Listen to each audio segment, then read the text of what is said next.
Welcome everybody to the Ellsworth Advisors monthly update. I'm Kelly Keenan and this is Cameron Mealy. And today we are going to talk about what's been going on in the economy over the last month or so, and then also review how that's affected our portfolios, what's been working, what hasn't worked, and give you some of our thoughts for the upcoming month and months ahead of us. Cam, why don't you start us off with some economic numbers? Thank you, Kelly. There are really two issues that have kind of gotten the headlines the last couple of weeks, and those would be forecasts for GDP and inflation. Inflation has probably garnered the most headlines, but obviously GDP is important. It's the big underlying factor. So if we look, this is the model I quote all the time, the Atlanta Fed's GDP Now model. It's kind of widely respected as the most accurate tracker of projected GDP. The Atlanta Fed right now, as of March 1st, is projecting a 10% annualized increase in GDP in the first quarter. It's a huge number.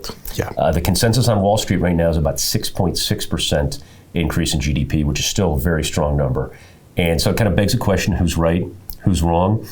There are a couple of numbers that say, in my opinion, that the Atlanta Fed is probably right. We're probably looking at a high side number. And why I say that is because of some of the data we've seen over the last couple of weeks. So last week, we saw a significant drop in unemployment claims.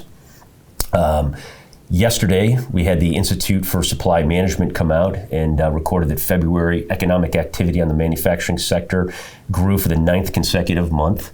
And read an article last week, I think it was in the Journal, but I can't be quoted on that, but I can find it. Michelle will quote you on that. Yes, Michelle, our compliance officer, will quote me on that. Now, if you look at this article, it was all about manufacturing and the inability right now of manufacturing to keep up with consumer demand. So between stimulus, between people staying at home, between online shopping, whether it's logistics, manufacturing, there's a boom out there, and consumers desire things.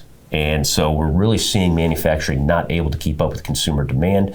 We're seeing lower unemployment. We're seeing plenty of government spending. So that, in my opinion, makes me believe that this first quarter GDP number 10 might even end up being conservative. It could end up being a bang-up first quarter, driven by the consumer, driven by government spending. And so, we're looking at a significant rebound again, post-COVID, hopefully post-COVID, as the economy continues to open up.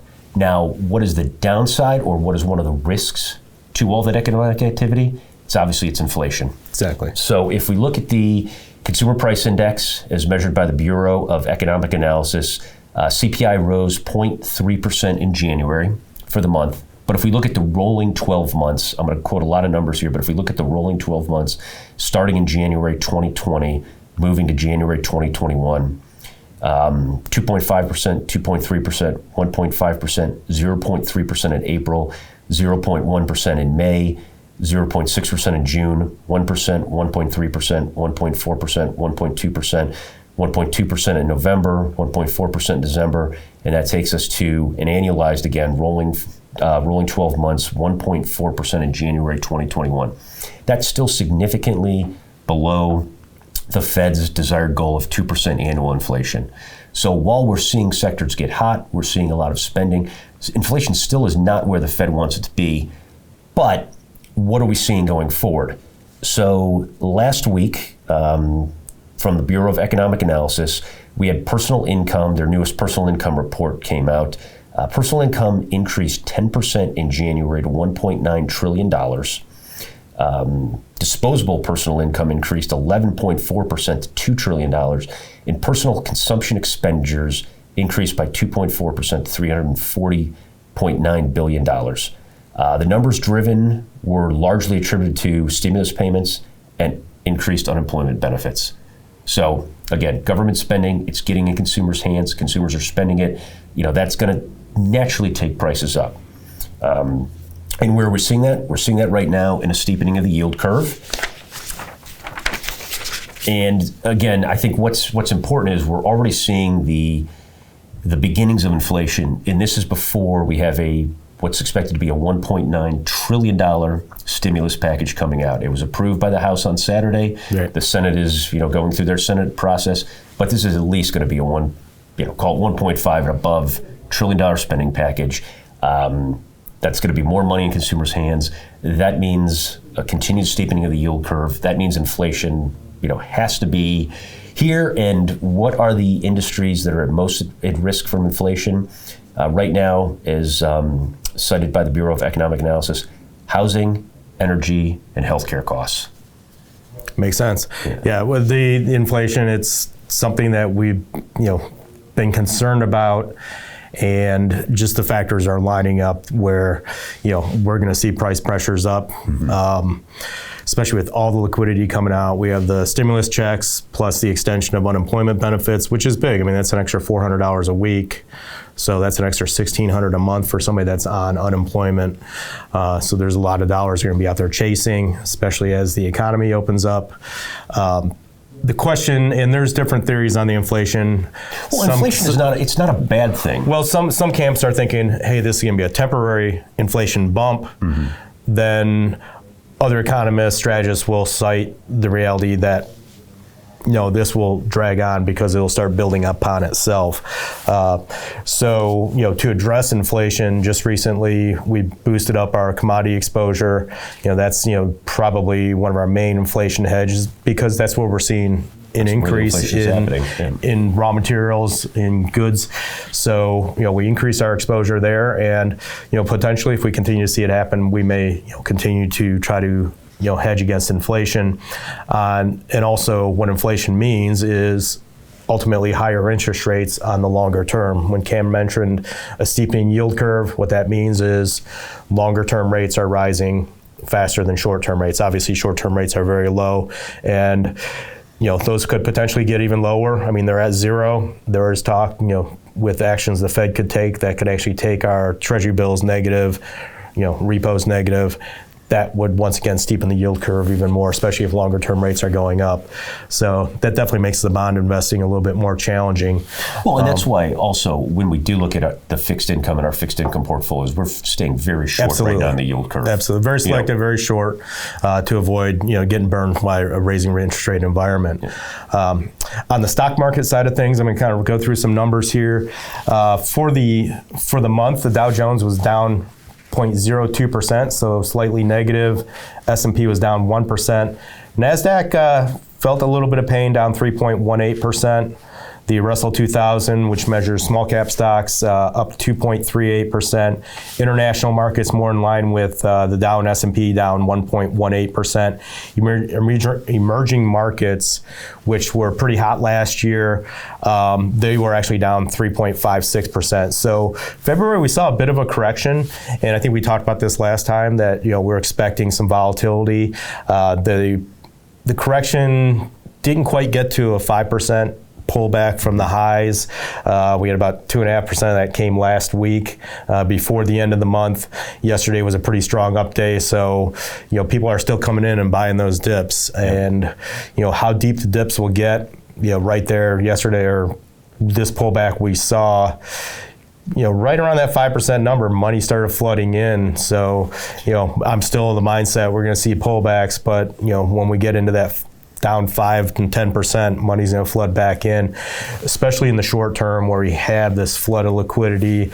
You have a lot of excess cash out there. So much cash on the sidelines. The day traders are going to have even extra cash to play with, so that will definitely push the speculative side of the market. And I think that story is going to be with us for at least several quarters. The tailwinds are there where we're probably going to see some support to the markets, but the other reality to what's going on in the market is valuations are definitely looking very stretched. And the good news that we talked about from an economic standpoint, a lot of that good news looks like it's already priced in the market.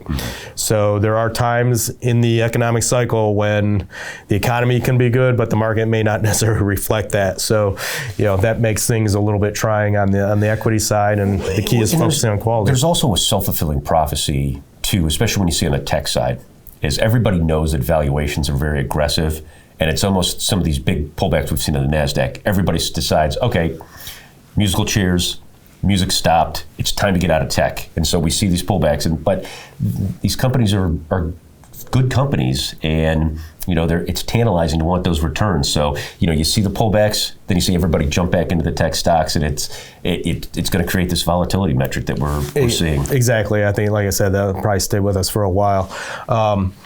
Back to the indexes, year-to-date, Dow's up a little bit over 1%, 1.06%. S&P up 1.47%. Small cap stocks up, Russell 2000, 11.45. International markets up just under 1%, 0.99%. Taking that in the context of our portfolios, growth with income portfolio for February is up 1%.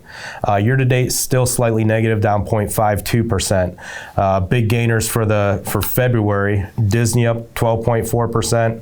Microchip Technologies up 12.4%. Starbucks just over 12%. Visa up 10%. Our commodity, PIMCO Commodity Real Return Fund, which is where we're getting some of that commodity exposure, up 7%. So nice little pop there. Losers in February, Apple down 8%. And this is a little contrary to the commodities. Gold actually down 6.26%. Our digital realty down 6.4%. Pepsi down 5.4%. On the price potential side, for our price potential portfolio, February down 0.93, kind of in line with the indexes. Year to date, we're still struggling in there, down 3%. And once again, it's a function of the quality bias in that portfolio. It's been a tough 12 months in there. Starting to see some light at the end of the tunnel, and I think we're going to see things turn in there. Big gainers in price potential for the month. General Dynamics up 11.45, CBOE up 8.33, Aflac up 6.75. Arthur J. Gallagher, another insurance company, up 3.8. So we're seeing the financials start to catch a bid. We're starting to see some movement there. Big losers. Perkin-Elmer, which they're down 14.27. They're actually in the diagnostic space in healthcare. As we get into this, kind of sell the news type thing, as the reality comes in that, there's a lot of testing going on, we're starting to see a pullback in the stock. That's been, after over a time. Nice run. Yeah, over time, that's been a good winner for us. Mantech down 12.8, and then Amgen down 6.14. In the dividend yield portfolio, February, this is kind of where quality paid off in dividend yield. February, we were up 2.5%. Year to date, we're slightly positive, up 0.08. Big gainers in there. This is what we're talking about, industrial names. LyondellBasell up 20.21. They're a chemical company. Caterpillar up 18.07. Another industrial. We have Financial Prudential up 12.36, Eaton, 12.61. So, that's kind of where we saw, good things happening. On the loser side in dividend yield, once again, the healthcare, Pfizer down 6.7. Sell the news. Con Ed down 6.22, Merck down 5.77. So we are seeing a bit of a rotation to quality, and once again, we're going to continue to focus on that, whether it's the dividend yield portfolio, price potential. Small cap stocks, those have been on fire, all last year. In February, up 3.65%. Year to date, we're up about 12%. So small caps still doing strong. They were higher if we were talking about this 2.5 weeks ago. The numbers would be even bigger. So once again, a lot of volatility in there. Big gainers in there. Power Technology, 39.54 for the month. Advanced Drainage Systems, up 33.5 for the month. eGov up 29% for the month. So some pretty good runners there. Our big losers, Proto Labs, once again a little bit more towards the diagnostic side, down 31%. Overstock.com down 13.44%, Progeny down 10%. So once again, we have the volatility there, but in general, I think we're in an environment, small cap stocks still should continue to do well, but volatile. We don't have tons of money there, but that has been a big gainer for us so far this year. Other than that, once again, short term, expect some volatility. I think the chop's going to be around for a little bit. Longer term, at least for the year, I think we have some tailwinds with us, and we're going to kind of stick with the program and not try not get sucked into following the momentum trade. That's what makes me the most nervous at this point. Yeah, I mean, for us, it continues to be what it always is avoiding the hype, watching the downside, and just focusing on quality. Exactly. At the end of the day, quality is always going to rule the day, and when you're talking about a long-term investment, you're talking about quality businesses, great companies, have the staying power. They're going to be here for the long run. And the way we look at the market is if you're a great company and you continue to be a great company, your valuation is going to be better in 5 years, in 10 years, in 15 years, and those are the companies we want to own. Exactly. If you have any questions, have any concerns, please feel free to give us a call. Otherwise, we'll talk to you again in a month, and hope you have a great March. Thank Thanks a you. lot.